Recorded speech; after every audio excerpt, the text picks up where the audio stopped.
दगडे sir नमस्कार. मला सगळ्यात पहिला प्रश्न हा विचारायचा आहे की सरकारने जुनी पेन्शन योजना 2005 पासून बंद करून नवीन पेन्शन योजना प्रपोज केली. ती प्रपोज केल्यानंतर 5,000 पासून 2005 पासून 2026 पर्यंत त्यात वेगवेगळे निर्णय घेण्यात आले आणि आज 31 मार्च त्यांनी डेडलाईन दिलेली आहे विकल्प निवडण्याची. तर माझा पहिला प्रश्न हा आहे की मुळात विकल्प का निवडायचा, गरज का पडते विकल्प निवडायची, आणि त्याचा कर्मचाऱ्यांना डायरेक्ट आणि इनडायरेक्ट काय फायदा नुकसान आहे याबद्दल काय सांगाल तुम्ही? प्रथम असं की सरकारचं नवीन आर्थिक धोरण अस्तित्वात आलं आणि सरकारने ओल्ड पेन्शन ही कर्मचाऱ्यांना मोठ्या प्रमाणात जात आहे, त्यामुळे सरकारचा आर्थिक भार वाढतो आहे.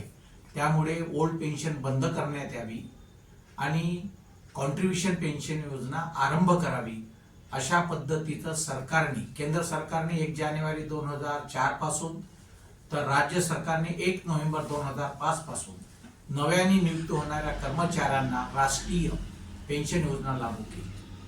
आणि याचा संघर्ष 2001 पासून तर महाराष्ट्रामध्ये 2023 पर्यंत सातत्याने 20 वर्ष संघर्ष केला. आणि त्या संघर्षात एकच मागणी होती की समाज मान्यता असणारी जुनी पेन्शन ही सर्वांना मिळावी, कारण त्याला सुप्रीम कोर्टाने सुद्धा निर्णय दिलेला आहे. परंतु सरकारने भांडवलशाही विचाराची असल्यामुळे त्यांनी 2013ला कायदा केला आणि त्यातून एनपीएसचा जन्म झाला. मार्च 2023ला महाराष्ट्रातील सर्व शिक्षक कर्मचारी, शिक्षक कर्मचारी, सरकारी निमसरकारी सर्व कर्मचारी एकत्र येऊन या विरोधात एक मोठा लढा केला आणि 17 लाख कर्मचारी 7 दिवसाच्या संपावर गेले. आणि त्या संपाच्या पार्श्वभूमीवरती सरकारची पूर्ण व्यवस्था कोलमडल्यामुळे माननीय मुख्यमंत्र्यांनी 20 मार्च 2023ला चर्चा केली आणि त्या चर्चेमध्ये संघटनेचा आग्रह होता की एनपीएस रद्द करा आणि ओल्ड पेन्शन लागू करा. आणि संघटनेचा आग्रह होता, त्यामुळे सरकारने चर्चा झाली, त्या चर्चेमध्ये मान्य केलं ओल्ड ओपीएस प्रमाणे सामाजिक आर्थिक धोरण व तत्व मान्य करण्यात येते आणि त्यातून या पेन्शनचा जन्म झाला. ही पेन्शन महाराष्ट्रामध्ये असणारे नियम महाराष्ट्र नागरी सेवा नियम 1982च्या अंतर्गत सरकारी पेन्शनच्या संदर्भात सुबोध कुमार समिती नेमली आणि त्या समितीचा अहवाल सरकारने 3 महिन्यात देतो म्हणून सांगितलं. आणि त्याचबरोबर पेन्शनच्या संदर्भात हा निर्णय झाला आणि त्याच दिवशी त्या सभागृहामध्ये त्या चर्चेमध्ये की महाराष्ट्रामध्ये महाराष्ट्र नागरी सेवा नियम 1982 प्रमाणे फॅमिली पेन्शन, ग्रॅज्युटी आणि जे एनपीएस धारक सेवानिवृत्त होईल त्यांनाही सेवानिवृत्त ग्रॅज्युटी देण्याचा निर्णय 31 मार्च 2023ला बाहेर पडला. आणि पेन्शनच्या संदर्भातली घोषणा ही महाराष्ट्राचे माननीय मुख्यमंत्र्यांनी अर्थसंकल्पीय अधिवेशनात केली की महाराष्ट्रामध्ये सर्व कर्मचाऱ्यांना लास्ट बेसिकच्या 50% त्यावर महागाई भत्ता हा देण्यात येईल. आणि ती घोषणा झाल्यानंतर ज्या पद्धतीने शासन निर्णय निघाला पाहिजे तो निघाला नाही, त्यामुळे पुनश्च संघर्ष केला आणि त्या संघर्षातून 20 सप्टेंबर 2024ला जी आर आला. पण तो जी आर येत असताना सरकारने, त्याचबरोबर केंद्र सरकारने यूपीएस ची घोषणा केली ती 25 ऑगस्ट 2024ला. आणि महाराष्ट्रामध्ये सुधारित राष्ट्रीय पेन्शन योजनेच्या संदर्भात सरकारने तो मुद्दा मागे टाकला आणि तो मुद्दा मागे घेतल्यामुळे पुनश्च आंदोलनाची भूमिका आणि पुनश्च या सरकारशी चर्चा झाली 4 सप्टेंबर 2024ला. आणि त्या दिवशी सभागृहामध्ये किंवा सरकारचा आग्रह होता की तुम्ही केंद्र सरकारची यूपीएस स्वीकारण्यात यावी, तुम्हाला सुधारित राष्ट्रीय पेन्शन योजना मिळणार नाही. त्या आग्रहामध्ये संघटना आग्रही होती की आमच्याशी तुम्ही चर्चा केली, समिती नेमली, दोन्ही सभागृहामध्ये तुम्ही घोषणा केली आणि आज म्हणता की हे तुम्हाला मिळणार नाही. त्यावेळेस माननीय मुख्यमंत्र्यांनी हस्तक्षेप करून सांगितलं की ठीक आहे, आम्ही मान्य करतो म्हणून त्या दिवशी असं ठरलं की सुधारित राष्ट्रीय पेन्शन योजना, केंद्राची UPS योजना आणि जी 1 नोव्हेंबर 2005 नंतर लागलेली NPS योजना आहे, ह्या तिन्ही योजना आम्ही तुम्हाला देतो आहे आणि कर्मचाऱ्यांना ऑप्शन देतो आहे, जे पाहिजे ते कर्मचाऱ्यांनी निवडावे. आणि त्यामुळे कर्मचाऱ्यां याची इफेक्ट तारीख 1 मार्च 2024 ठरली आणि ही योजना 6 महिन्यात देतो म्हणाले, म्हणून त्यांनी 31 मार्च 2025 पर्यंत पहिली मुदत दिली. त्यावरती एक्सटेंड करून आता 31 मार्च 2026 पर्यंत ती मुदत वाढवण्यात आलेली आहे. त्यामुळे सर्व कर्मचारी, शिक्षक, शिक्षक कर्मचाऱ्यांना एक संभ्रम निर्माण झाला की UPS बद्दलची त्यांना पूर्ण माहिती नाही, RNPS ची पूर्ण माहिती नाही आणि NPS ची जी स्थिती आहे तेवढीच त्यांना सीमित दायऱ्यात माहित आहे. अशा स्थितीमध्ये त्यांच्यासमोर प्रश्न निर्माण झाला की विकल्प केव्हा द्यायचा, कारण सरकारने घोषणा केली परंतु अजूनही त्यांनी अधिसूचना आणि नियमावली काढलेली नाही. पण केंद्र सरकारने UPS ची अधिसूचना काढली आणि नियमावली काढलेली आहे. त्यामुळे आज कर्मचाऱ्यांना NPS मधून मिळणारा पेन्शन्स ही जे संचित निधी त्यांची PFRD कडे जमा झाली, त्या संचित निधीमधून 60% रक्कम कर्मचाऱ्याला दिल्या जाते, 40% रक्कमची एन्युटी परचेस करावी लागते आणि त्या परचेस झालेल्या याच्यावरती साधारणतः व्याजाचा दर 7 जर आपण घेतला तर त्यावरती त्याला नियमित पेन्शन मिळते.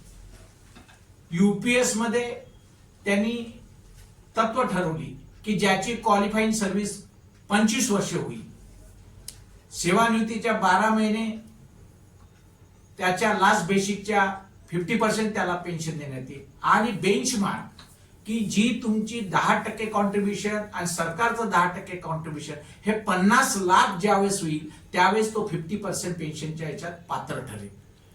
त्याचबरोबर UPS मध्ये असं म्हटलेलं आहे की ज्यावेळेस कर्मचारी सेवानिवृत्त होईल त्या सेवा कालावधीच्या 6 महिन्याला 110 प्रमाणे त्याला तो लाभ देण्यात येईल. पुढे असंही UPS मध्ये म्हटलेलं आहे की त्याच्या बेंचमार्क पेक्षा अधिक जर रक्कम जमा झाली तर त्याच्या ती रक्कम कर्मचाऱ्याला देण्यात येईल किंवा कमी जर असेल तर कर्मचारी त्यामध्ये परत ती रक्कम टाकू शकेल, असं UPS मध्ये नमूद आहे. RNPS मध्ये सरळ कारण महाराष्ट्र नागरी सेवा नियम 1982 नियम नंबर 110 2B प्रमाणे लास्ट बेसिकच्या 50% ज्यांची सर्व्हिस 20 वर्ष झालेली आहे आणि 10 वर्ष ज्यांची झालेली आहे या सर्व कर्मचाऱ्यांना लास्ट बेसिकच्या 50% पेन्शन मिळेल आणि त्यावर महागाई भत्ता. आता तिन्ही याचं जर विवरण आपण केलं तर तिन्ही ठिकाणी 10% कॉन्ट्रीब्युशन द्यायचं आहे.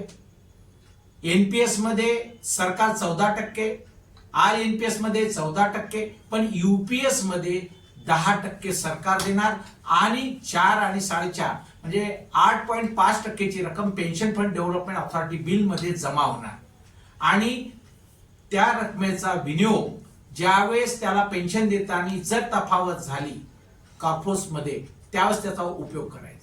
UPS मध्ये मिनिमम पेन्शन 10,000 आहे, RNPS मध्ये मिनिमम पेन्शन 7,500 आहे. आता एकंदरीत तिन्ही याचे कॅल्क्युलेशन जर सांगितले तर NPS मध्ये ज्याचं बेसिक 67,900 आहे आणि त्याला PFRD बिल मधून मिळणारे 34 लाख म्हणजे 10% अधिक 14% आणि त्यावरती व्याज तो निवृत्त झालेले आहे. अशा कर्मचाऱ्याचं उदाहरण जर आपण घेतलं ज्याचे 16 वर्ष क्वालिफाय झाले तो NPS मध्ये 7,940 रुपये घेतो आहे.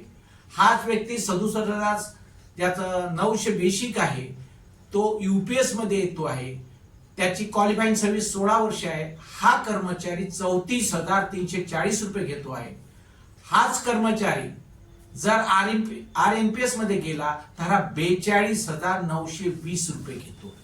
म्हणून आजच्या स्थितीमध्ये जर आपण विचार केला तर RNPS ही महाराष्ट्रातील अस्तित्वात असणाऱ्या महाराष्ट्र नागरी सेवा नियम 1982 या अंतर्गत असणारे धोरण आणि 10% आणि 14% हे सर्व पैसे शेअर मार्केटला वापरले जातात. त्या शेअर मार्केटमध्ये कुठलीही गॅरंटी नाही. आपल्याला माहिती आहे हर्षद मेहता झालेला आहे, आता युद्ध सुरू आहे इराक. प्रत्येक कर्मचाऱ्याच्या पॅन मध्ये 1-1 लाख रुपये कमी झालेले आहेत. त्यामुळे शेअर मार्केटमध्ये लावलेला पैसा हा गॅरंटीड नाही. परंतु RNPS मध्ये सरकारने ही संपूर्ण जबाबदारी स्वीकारलेली आहे. तुमचं 10% आणि 14% उद्या जर हा पूर्ण निधी जरी डुबला तरीही सरकारने 50% तुम्हाला लाचबेशीच्या पेन्शन देण्याचं मान्य केलं. त्याचबरोबर ही पेन्शन ट्रेझरीतून दिल्या जाणार आहे, pension fund development authority bill मधून होणार नाही. म्हणून त्या दृष्टिकोनातून माझा सर्वांना सल्ला आहे की आपण C आणि D या कर्मचाऱ्यांनी, कारण त्यांचे 50 लाख पर्यंत कुठल्याही कर्मचाऱ्यांची बेंचमार्क होत नाही, त्यामुळे सुधारित राष्ट्रीय पेन्शन योजना घेणे हे त्यांना केव्हाही फायदेशीर आहे. याचं एक साधं उदाहरण सांगतो. अनेकांना पैसा मोठा वाटतो. MSCBचं एक उदाहरण आहे आपल्यासमोर. MSCB मध्ये MSCच्या कर्मचाऱ्यांनी मागणी केली की कर्मचाऱ्याप्रमाणे, राज्य कर्मचाऱ्याप्रमाणे आम्हाला पेन्शन देण्यात यावी. त्यावेळेस चेअरमन धांडे साहेब होते, त्यांनी मान्य केलं की ठीक आहे. पण एका गटाने म्हटलं की आम्हाला पेन्शन नको, कारण त्यावेळेस 1980 ला 2000 रुपये पेन्शन मिळत होती आणि लमसम अमाऊंट मिळत होती 25 लाख.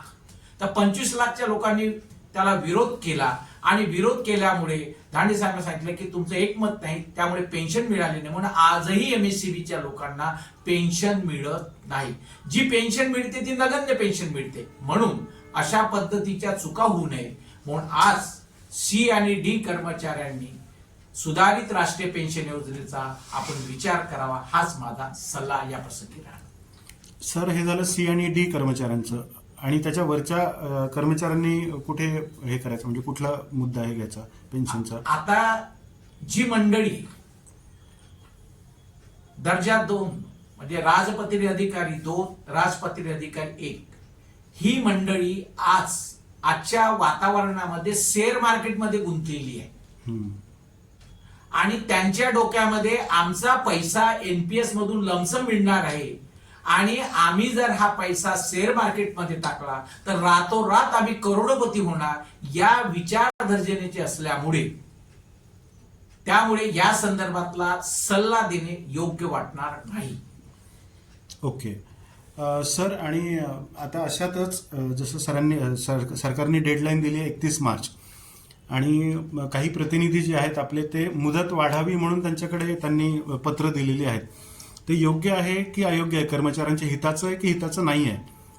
वास्तविक पाहता कर्मचाऱ्याच्या चळवळीतून, आंदोलनातून ही मागणी पूर्ण झालेली आहे.